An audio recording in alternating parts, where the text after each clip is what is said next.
देखिए, अगर आप लोग इस चीज को देखेंगे, इसके महत्व को समझेंगे कि भारत की ऋषि परंपरा ने पीपल को, बरगद को क्यों ईश्वरीय अंश माना है, तो उसके पीछे आप देखेंगे कि उसका एक एक अवयव उपयोगी है, इसलिए उसका इतना महत्व है। हमने उसको केवल एक धार्मिक रूप से उसको मान तो लिया, लेकिन इसके बाद उसके औषधीय महत्व को कभी समझने का प्रयास नहीं किया कि लौकिक जगत में उसकी उपयोगिता किस रूप में हो सकती है। अगर उसके इस महत्व को समझने का प्रयास किया होता, हमारे आयुर्वेदाचार्यों ने इस क्षेत्र में उस शोध को और आगे बढ़ाया होता, तो हमने तुलसी से लेकर के और पीपल और बरगद तक के महत्व को समझ करके जन जन को इसके प्रति जागरूक किया होता। हम लोगों को आज भी समय है, कोरोना ने एक अवसर दिया है आप सभी लोगों को कि आज हर परिवार काढ़ा पीने के लिए मजबूर हुआ है, लेकिन काढ़ा का उपयोग हमारे यहाँ प्राचीन काल से ही होता रहा है। तो ये बहुत सारी चीजें हैं जिसके लिए आप लोगों को प्रेरित कर सकती हैं, और एक एक जड़ी बूटियां हैं जिनके प्रति लोगों को आप बता सकते हैं और स्वयं भी इस क्षेत्र में कार्य कर सकते हैं। और आप स्वयं शोध कर रही हैं, अभी आपने 2 साल का किया है, लेकिन आप यहां कार्य करते हुए भी शोध को आगे बढ़ा सकती हैं। मुझे लगता है ये अवसर आपको मिल सकता है, अगर आप करेंगे तो ये आपके लिए और आपके एक अच्छे भविष्य के लिए एक अच्छा संकेत होगा। आपको और आपके परिवार को बहुत बहुत बधाई।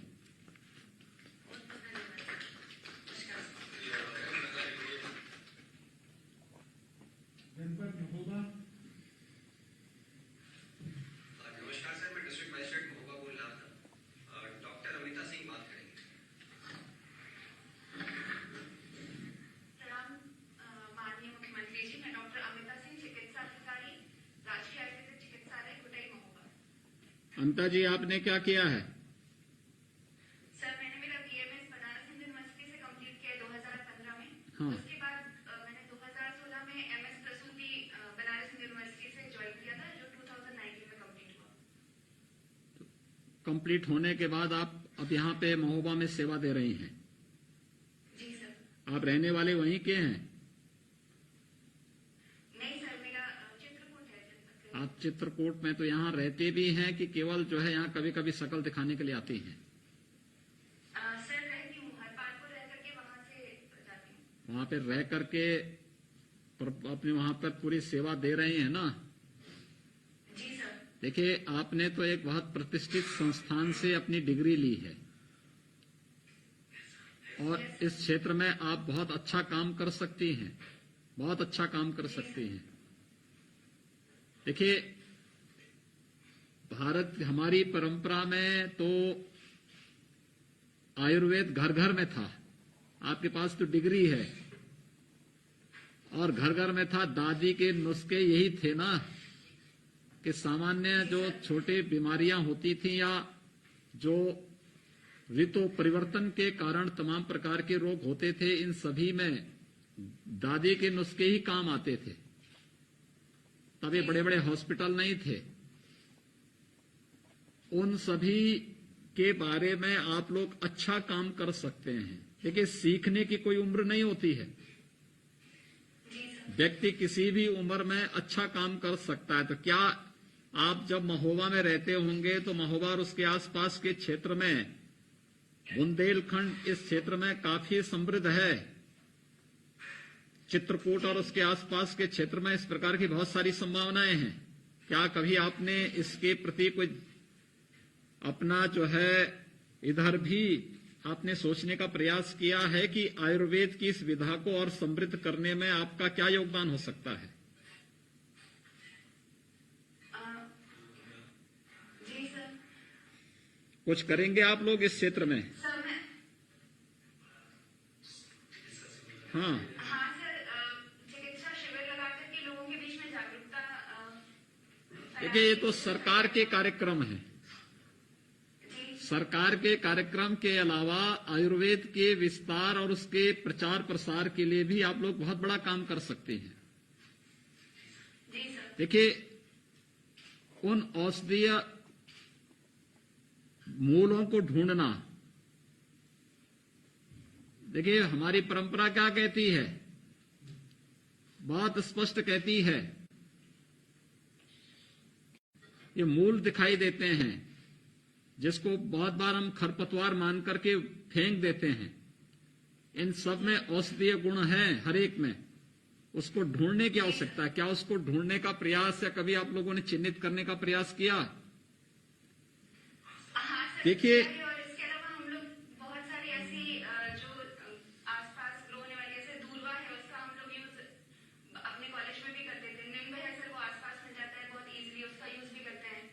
देखिए, यही तो हमारी ऋषि परंपरा कहती है, नास्ति मूलो अनौषधय, यानी कोई भी मूल ऐसा नहीं जिसमें औषधीय गुण न हो। इसके पीछे का उद्देश्य ही यही है। वह तुलसी है। आज हल्दी के महत्व को दुनिया समझ रही है, आज अदरक के महत्व को दुनिया समझ रही है कि ये तो भारत तो हजारों वर्षों से इनका उपयोग करता रहा है। हमने इनके औषधीय महत्व को बहुत पहले ही समझ लिया था। क्या इन कार्यों के बारे में कभी आपने एक आयुर्वेद चिकित्सक के रूप में जानने का प्रयास किया? जी सर। इस पे अच्छा काम कर सकते हैं आप बुंदेलखंड में रह करके। अपने सरकारी देखिए, सरकारी नौकरी का मतलब एक औपचारिकता नहीं है।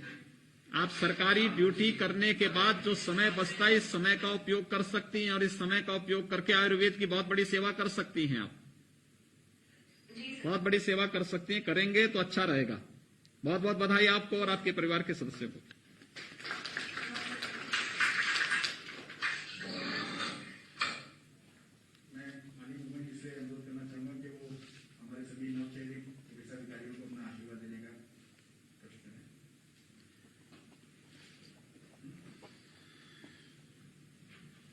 आयुष विभाग के 9 चयनित आयुर्वेद और होम्योपैथी विधा के चिकित्साधिकारियों के नियुक्ति पत्र वितरण, आयुष टेलीमेडिसिन की योजना के शुभारंभ तथा प्रदेश के अंदर 142 योग वेलनेस सेंटर के शुभारंभ के आज के इस कार्यक्रम के अवसर पर यहां पर उपस्थित मेरे सहयोगी मंत्री डॉक्टर धर्म सिंह सैनी जी, विभाग के अपर मुख्य सचिव श्रीमान प्रशांत त्रिवेदी जी, विभाग के सभी अधिकारीगण, आयुष मिशन से जुड़े हुए सभी हमारे पदाधिकारीगण, आज की इस वीडियो कॉन्फ्रेंसिंग के माध्यम से विभिन्न जनपदों में उपस्थित हमारे मेरे सहयोगी मंत्रीगण, माननीय सांसद, माननीय विधायकगण, हमारे प्रशासन से जुड़े हुए सभी अधिकारीगण और नवनियुक्त सभी हमारे आयुष विभाग के नवनियुक्त चिकित्सकगण, मैं सबसे पहले आज एक साथ लगभग 1100 चिकित्सकों के चयन की इस प्रक्रिया को पूर्ण होने के अवसर पर उत्तर प्रदेश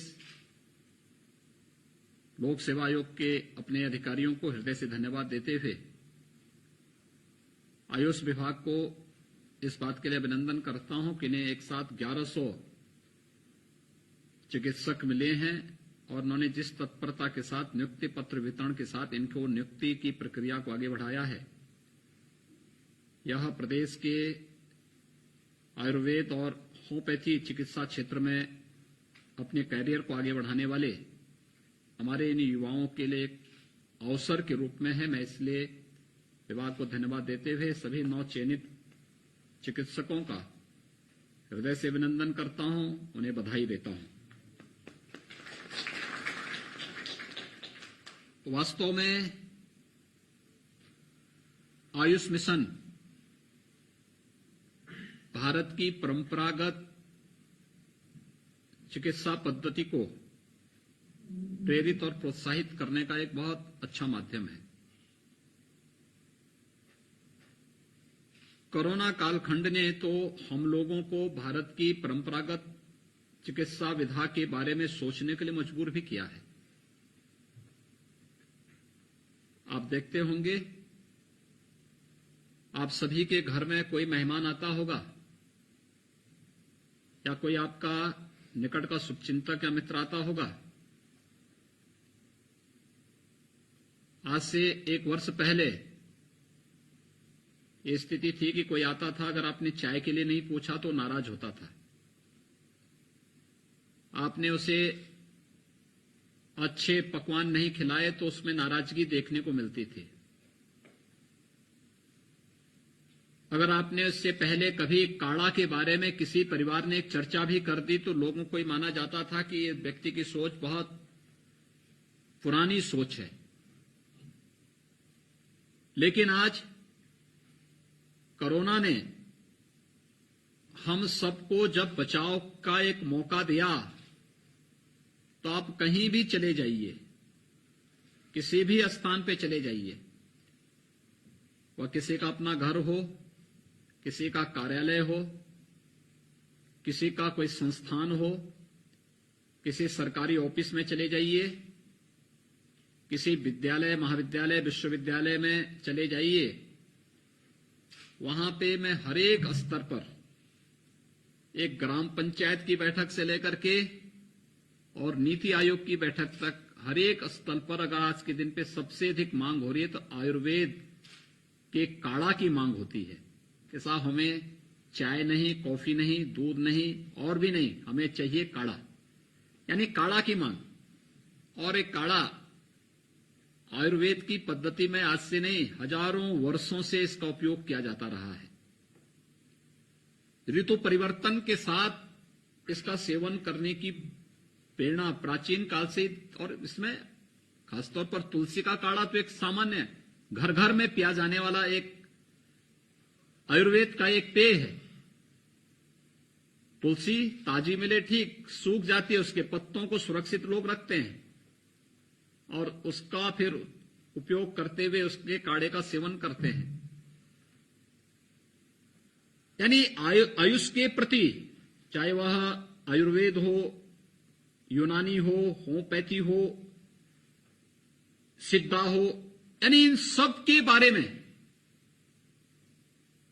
भले ही हमने डिग्री न ली हो, भले ही हमारे पास उसकी विशेषज्ञता न हो, लेकिन खासतौर पर आयुर्वेद के बारे में, सिद्धा के बारे में तो प्राचीन काल से ही घर घर में दादी के नुस्खे के नाम पर हम इसका उपयोग करते रहे हैं और ये आज भी हर परिवार किसी न किसी रूप में इनका उपयोग करता है।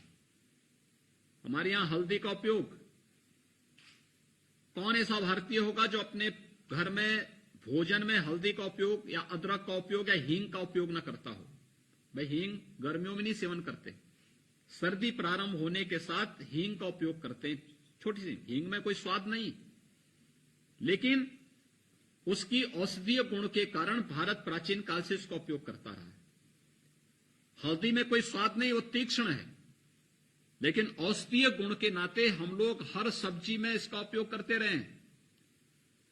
अदरक में कोई स्वाद नहीं, लेकिन अदरक का उपयोग हर भारतीय परिवार प्राचीन काल से करता रहा है।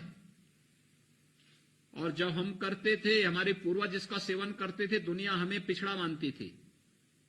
और आज जब दुनिया की जान में आफत पड़ी तो वह भी, आप चले जाइए, दुनिया में इस समय सबसे अधिक मांग हो रही है हल्दी की, अदरक की, तुलसी की, और भारत के इस काढ़े की सबसे अधिक मांग हो रही है, जिसको हर भारतीय परिवार प्राचीन काल से, चाय के आने, कितना बड़ा कार्य, कितना बड़ा विस्तृत क्षेत्र है। मुझे आश्चर्य होता है, पिछले दिनों कुछ चिकित्सकों ने विरोध किया था कि आयुर्वेद के लोग ऑपरेशन करने की छूट क्यों दी जा रही है। मुझे उनकी बुद्धि पे तरस आ रही थी। पहला, इस धरती का सर्जन आयुर्वेद का ही था, आयुर्वेद ने ही यह सर्जरी की विधा को दिया है, उन्हें यह बताया जाना चाहिए।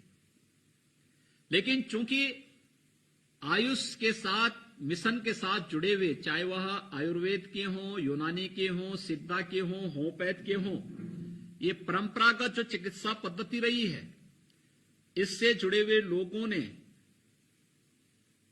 विगत कई सदियों से कोई भी नया शोध करने का प्रयास नहीं किया और अपने महत्व को आगे बढ़ाने का प्रयास नहीं किया। इसलिए वे एलोपैथ की तुलना में पिछड़ गए। जब डिग्री की बात होती है तो हमारे पास व्यापक संभावना होने के बावजूद भी हम लोगों ने उसे आगे बढ़ाने का प्रयास नहीं किया। मुझे याद है, एक बार मेरा एक परिचित यही लखनऊ में थे, विधायक थे, तो मैंने अचानक फोन किया। यह लगभग आज से 12 वर्ष पहले की घटना है। तो उनकी आवाज कराहती हुई आवाज आई। तो मैंने कहा क्या हो गया है? कहा कि मैं खड़ा नहीं हो पा रहा हूं। मैंने कहा हो क्या गया है? कहा कि मैंने यहां पे मैं डॉक्टरों को दिखाते दिखाते परेशान हो गया हूं, मैं चल फिर नहीं पा रहा हूं, मुझे बड़ी परेशानी है। तो मैंने कहा अच्छा मैं दिल्ली जा रहा हूं, आप दिल्ली आ जाइए, मैं दिल्ली में दिखाता हूं। मैं एक ट्रेन गोरखपुर से चलती थी, वैशाली एक्सप्रेस, और गोरखपुर होते हुए दिल्ली के लिए जाती थी, तो उसी में मैं जा रहा था। तो एसी फर्स्ट में मेरे पास 2 बर्थ थे। मैंने उनके सहायकों का, मैंने कहा भी इनके भी रिजर्वेशन करवा दो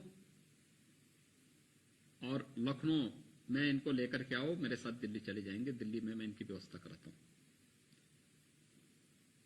वे मेरे साथ यहां पे लखनऊ रेलवे स्टेशन पे उनको ट्रेन पे 4 लड़के उठा के ले आए। तो मैंने उनकी स्थिति देखी, मैंने कहा मैं कौन सा बला पाल लिया है, अब मैं यहां इनको लेके दिल्ली जाऊंगा। और दिल्ली में यहां तो 4 लोग हैं, रेलवे स्टेशन पे दिल्ली में मुझे परेशानी होगी अभी। खैर मैंने उनको ट्रेन में नीचे की एक बर्थ दिलाई, लेटवाया, दिल्ली लेके गया। उन पे पूरे उन्होंने बेल्ट बांधी हुई थी और 2 लोग उनको सहारा देकर किसी प्रकार से दिल्ली में उतारे। फिर मैं उन्हें अपने आवास पे लेके गया। मैंने एम्स के डायरेक्टर को फोन किया, डॉक्टर दबे वहां उस समय डायरेक्टर थे। तो उन्होंने कहा भेज दीजिए।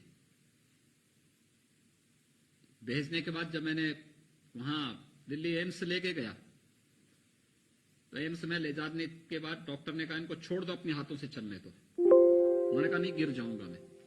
उन्होंने कहा नहीं गिरने दो। और थोड़ा चले, उन्होंने बिठाया। उन्होंने कहा ये बेल्ट फेंक दो। एक्शन के लिए बेल्ट बांधी हुई थी पूरी पीछे से लेकर के।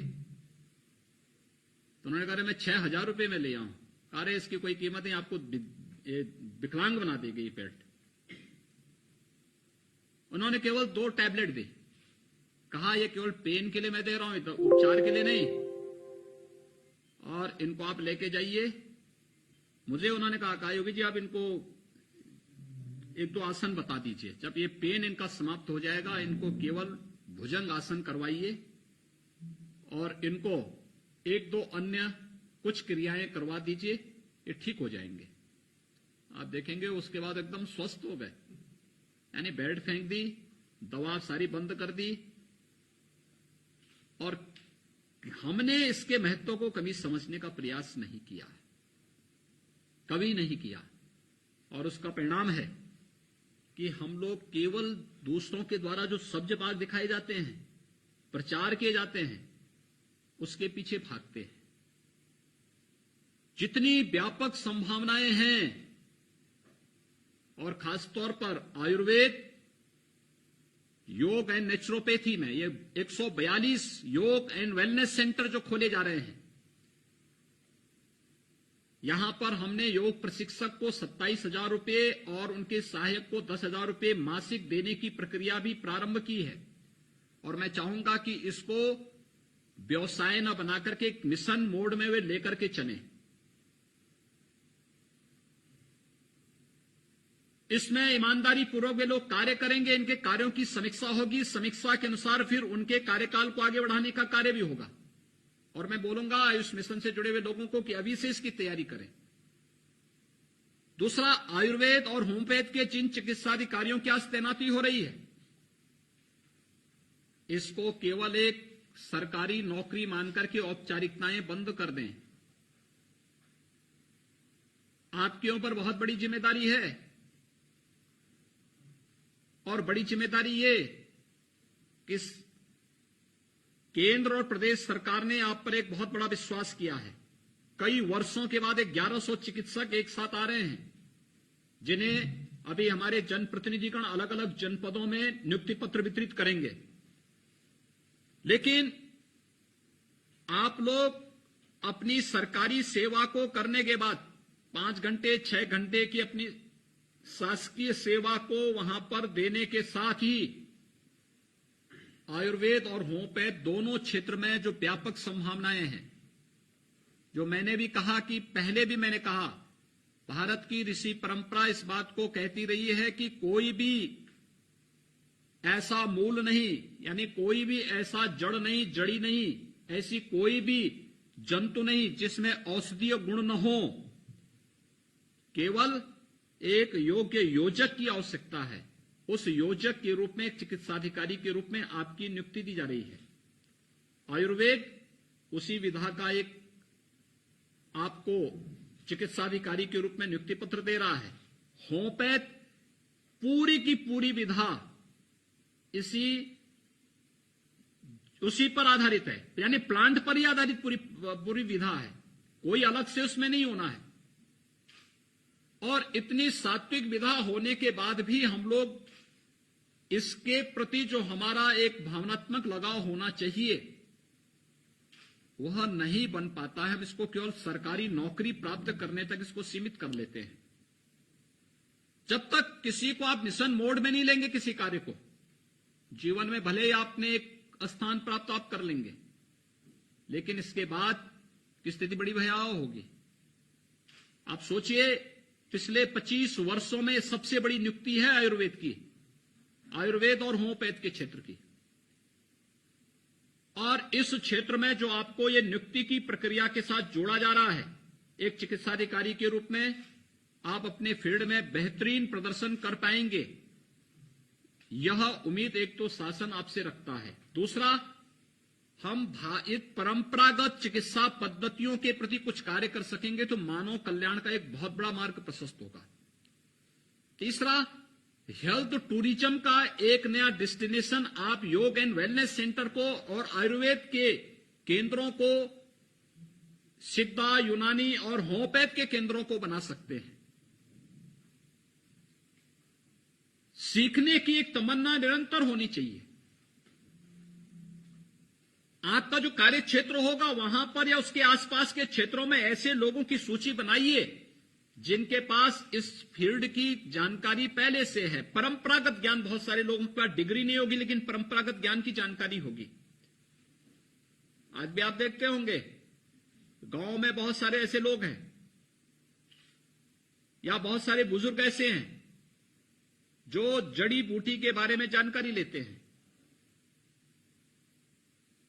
अभी विगत दिनों मेरे पास एक सज्जन आए थे, उन्होंने कहा कि उत्तर प्रदेश के ही हैं। उन्होंने कहा मैं आपको एक जड़ी के बारे में बताने के लिए आया हूं। मैंने कहा क्या मतलब? उन्होंने कहा साहब एक जड़ी मेरे पास है और इस जड़ी से कितना भी विषैला सांप किसी व्यक्ति को काटेगा, इस जड़ी का हम उसको पानी पोछ का जो है जड़ी रगड़ करके पिलाते हैं और वो ठीक हो जाता है। दूसरा, इस जड़ी को हम कहीं रख देंगे तो उसके आसपास के क्षेत्र में सांप नहीं आएंगे। ये तो बस्ती जनपद के भी सज्जन मेरे पास आए थे, जनपद बस्ती से। आपके आसपास इस प्रकार की औषधियों का भंडार छिपा हुआ है, उसको हम पहचान नहीं पाते हैं, उसको हम देख नहीं पाते हैं। हमारे बीच में बहुत सामान्य, उनके पास कोई डिग्री नहीं, कोई डिप्लोमा नहीं, वे कोई प्रैक्टिस भी नहीं करते, लेकिन उस जड़ी का इस्तेमाल जरूर करते हैं, लेकिन उसका कोई दाम नहीं लेते। बहुत सारी ऐसी जड़ियां हैं जिसको देने वाला व्यक्ति उसके बदले में कुछ लेता नहीं है, क्योंकि ये मानता है कि मुझे मेरे पूर्वजों ने दिया है या मुझे गुरु परंपरा में प्राप्त हुआ है, इसलिए मैं इसका कोई दाम नहीं लूंगा, बल्कि अपने पूर्वजों के प्रति कृतज्ञता ज्ञापित करने और उनके प्रति श्रद्धा व्यक्त करने का उनका एक माध्यम ही बनता है। और ये चीजें हमें ढूंढनी पड़ेंगी कि अगर भारत की हमारे ऋषि परंपरा ने इस बात को कहा है कि नास्ति मूलो अनौषधेय, तो यह वैसे ही नहीं कहा होगा। हर जड़ी बूटी यानी जितने भी जंतु हैं, जितने भी प्लांट हैं, इन सब में औषधीय गुण हैं। इन औषधीय गुण को ढूंढना और फिर उसके अनुरूप मानवता के कल्याण का मार्ग प्रशस्त करना एक कार्य यह आयुर्वेद और होम्योपैथ से जुड़े हुए लोग बहुत आसानी से कर सकते हैं। इस दिशा में एक नया प्रयास प्रारंभ होना चाहिए। अपनी शासकीय दायित्वों का निर्वहन करने के बाद का जो समय आपके पास होता है, ये मान के चलिए कि आपका कैरियर इस फील्ड में बन रहा है, इसके पीछे आयुर्वेद और आयुर्वेद के जनक का योगदान है, होम्योपैथ और होम्योपैथ के जनक का योगदान है, जो आपको और आपके परिवार को एक नया जीवन मिला है, एक नया कैरियर को आगे बढ़ाने का एक अवसर प्राप्त हो रहा है। इस फील्ड में हमारा शोध का कार्य और विस्तृत होना चाहिए। अब एक डॉक्टर हैं और एक डॉक्टर के रूप में आप अपने शोध के कार्य को और विस्तृत कर सकते हैं। जानने की जिज्ञासा होनी चाहिए। उस विराट कार्य क्षेत्र में आपका हस्तक्षेप होना चाहिए, लेकिन याद रखना कोई भी कार्य ऐसा ना करना जिससे आपकी ये विधा आपके कृत्यों के कारण अपमानित महसूस हो। इस बात को भी ध्यान रखने की आवश्यकता है। दूसरा, पहली बार, और मुझे लगता है देश के अंदर ये उत्तर प्रदेश ने पहली बार टेलीमेडिसिन के साथ आयुष को जोड़ा है। और मैं चाहूंगा कि प्रदेश के आयुष मिशन से जुड़े हुए जितने भी विशेषज्ञ हैं, इनकी एक सूची बना करके और समय तय करें कि इस समय, इस दिन यह विशेषज्ञ इस कार्य के लिए मौजूद होगा। अलग अलग बीमारियों के लिए तय कर लें और इसको एक निरंतरता दिए जाने की आवश्यकता है। आज भी देखें, बहुत सारी ऐसी बीमारियां हैं जिसमें एलोपैथ प्रभावी नहीं होगा। वातज जितनी भी बीमारियां हैं, भाई आयुर्वेद में बीमारी के 3 ही कारण हैं, वात, पित्त और कफ में जिसकी भी यानी जिसका प्रकोप होगा उससे संबंधित बीमारी होगी। तो स्वाभाविक रूप से बहुत सारी ऐसी बीमारियां होंगी जिसकी बीमारी में हो सकता है कि मॉडर्न जो आपकी चिकित्सा पद्धति है ये उतना प्रभावी न हो सके, लेकिन आयुर्वेद उसमें बहुत प्रभावी हो सकती है। वातज जितनी भी बीमारियां हैं, इसका जितना अच्छा समाधान आयुर्वेद आपको दे सकता है, अन्यत्र नहीं मिलेगा। ऋतु संबंधी जितने भी यानी मौसम परिवर्तन के कारण जिस प्रकार के विकार आते हैं, इनमें आयुर्वेद बहुत अच्छी भूमिका का निर्वहन इसमें कर सकता है। इसी प्रकार से बहुत सारी ऐसी बीमारियां होंगी जिसमें होम्योपैथ बहुत प्रभावी हो सकता है। हम उसके बारे में सोचें, सिद्धा के बारे में सोचें, यूनानी के बारे में सोचें, ये परंपरागत चिकित्सा पद्धतियों के बारे में और इसके विशेषज्ञों की एक सूची उत्तर प्रदेश के अंदर और देश के अंदर बनाना। जो उत्तर प्रदेश के अंदर मौजूद हैं, चाहे वह सरकारी क्षेत्र में हो, निजी क्षेत्र में हो, उनकी सेवाओं को लेना और उनकी सेवाओं को एक पोर्टल के माध्यम से प्रदेश के अंदर हर एक जगह उनके लिए फ्री की सुविधा उपलब्ध, यानी फ्री कंसल्टेशन, इसमें टेली कंसल्टेशन की सुविधा आयुष मिशन के साथ माध्यम से हम उनको दे सकें। यह तो जोड़ना ही, साथ साथ देश के अंदर भी बहुत सारी जगह बहुत अच्छे विशेषज्ञ हैं, बहुत अच्छे विशेषज्ञ हैं, खासतौर पर आयुष से जुड़े हुए तो बहुत अच्छे कार्य हैं। याद रखना, देश के अंदर हम लोगों ने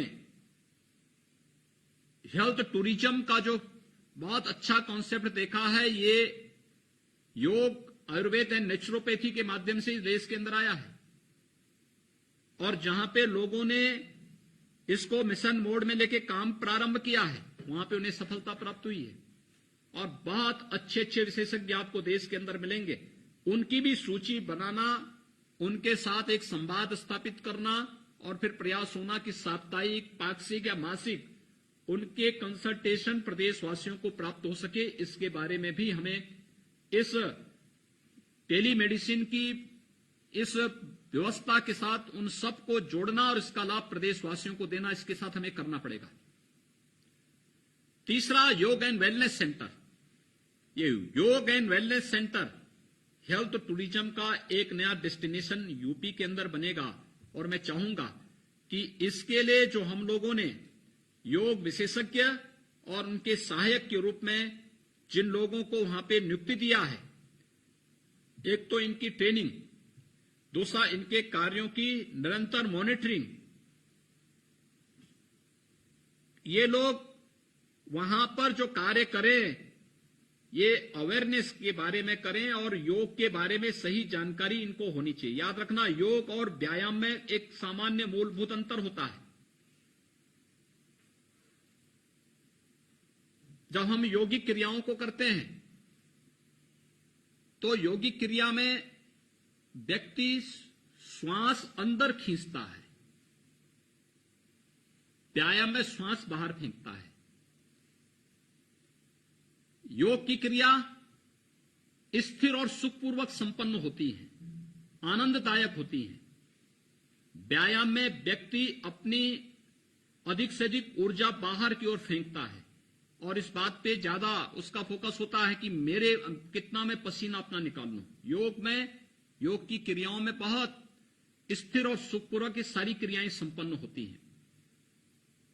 जो हमारे ये प्रशिक्षक या अन्य जो सहायक वहां पे कार्य करेंगे, वे लोगों के बीच में जाकर के इस बात को ध्यान में रख के करें। सामान्य सूक्ष्म व्यायाम अच्छी बात है। दूसरा, इसमें देश, काल और परिस्थिति का भी ध्यान रखना होगा। इन चीजों के बारे में भी ध्यान दें। कैसे आने वाले समय में हम योग को हेल्थ टूरिज्म का एक बहुत अच्छा सेंटर नहीं, योग एंड वेलनेस सेंटर को बना सकते हैं, इसके बारे में भी हमारी तैयारी और उस रूप में हमारे कार्यक्रम को आगे बढ़ाने की तैयारी। आयुर्वेद से जुड़े हुए जो हमारे विशेषज्ञ हैं, यहां पे योग एंड वेलनेस सेंटर में भी तो ये योग की क्रियाओं का कराएंगे। बाद में यहां पे खटकर्म के बारे में भी ये लोग अगर उन क्रियाओं को बताएंगे तो वात, पित्त और कफ से संबंधित तमाम प्रकार के विकारों में भी एक सामान्य जन को सहयोग देने में इनकी बहुत बड़ी भूमिका हो सकती है। और आयुर्वेद में पंचकर्म की यही भूमिका है। इसके बारे में भी अगर ये कार्य आगे बढ़ा सकेंगे तो आप लोग आयुर्वेद का भी और योग का भी एक अच्छा समन्वय स्थापित करते हुए लोगों को आरोग्यता की ओर ले जाने में आपकी एक बहुत बड़ी भूमिका होगी। मुझे बहुत प्रसन्नता है कि प्रदेश के अंदर 183 योग एंड वेलनेस सेंटर में से 142 आज हम उत्तर प्रदेश वासियों को समर्पित कर रहे हैं। यानी एक साथ तीन बड़ी उपलब्धियों के साथ उत्तर प्रदेश का आयुष विभाग आज प्रदेश वासियों को इतने ज्यादा सौगात इस 9 वर्ष के अवसर पर उपलब्ध करा रहा है। जो 1100 से अधिक हमारे आयुर्वेद और होम्योपैथ के चिकित्सक आज नियुक्ति पत्र प्राप्त कर रहे हैं। इसी प्रकार से योग एंड वेलनेस सेंटर के लिए योग प्रशिक्षक और उनके एक सहायक के रूप में उनको वहां पर पहले से ही उनको नियुक्ति पत्र उपलब्ध करा करके इस कार्यक्रम को आगे बढ़ाया गया है। टेलीमेडिसिन की सुविधा के साथ आयुष मिशन को जोड़ने का जो कार्यक्रम हुआ है, ये कार्यक्रम इसलिए क्योंकि सरकार की सोच सकारात्मक है और अच्छे लोगों को जनता ने चुन करके जब शासन में भेजा है तो अच्छी सोच के साथ वे कार्यक्रम कर रहे हैं। और मैं इसके लिए विभाग को तो धन्यवाद दूंगा ही, हमारे जो जनप्रतिनिधिगण जनपदों में नियुक्ति पत्र वितरण कर रहे हैं, वे नियुक्ति पत्र उन सभी जनप्रतिनिधियों के परिश्रम और पुरुषार्थ का परिणाम भी है कि उनके द्वारा जो प्रयास प्रारंभ किए गए हैं कि समय पे नियुक्ति हो, समय पे लोगों को नौकरी मिले, अच्छे लोगों को पारदर्शी तरीके से नौकरी की सुविधा का लाभ मिले, वह प्रक्रिया आज प्रदेश के अंदर बहुत अच्छे ढंग से आगे बढ़ पा रही है। हमारे युवाओं को अपनी ऊर्जा और अपनी प्रतिभा का लाभ प्रदेश के अंदर देने का जो अवसर प्राप्त हो रहा है, मुझे विश्वास है कि वे पूरी ईमानदारी के साथ अपने अपने कार्य क्षेत्र में अपनी दक्षता का यहां पर परिचय देते हुए प्रदेशवासियों को इस विधा के साथ जोड़ने का कार्य करेंगे। और मैं तो मानता हूं कि आयुर्वेद के साथ, योग के साथ जुड़ना यह अपने आप में बहुत पवित्र कार्य है और इस पवित्र मिशन के साथ आप सबको जुड़ने का अवसर प्राप्त हुआ है। मैं इसके लिए आज 9 चयनित इन सभी चिकित्सा अधिकारियों को हृदय से बधाई देता हूं, अपनी शुभकामनाएं देता हूं और विश्वास व्यक्त करता हूं कि आप सभी मिलकर के प्रदेश के आयुष मिशन को आगे बढ़ाते हुए प्रदेशवासियों को तो उत्तम आरोग्यता का लाभ देंगे ही, प्रदेश के अंदर हेल्थ टूरिज्म के मार्ग को भी प्रशस्त करने में आप सब अपना योगदान देंगे।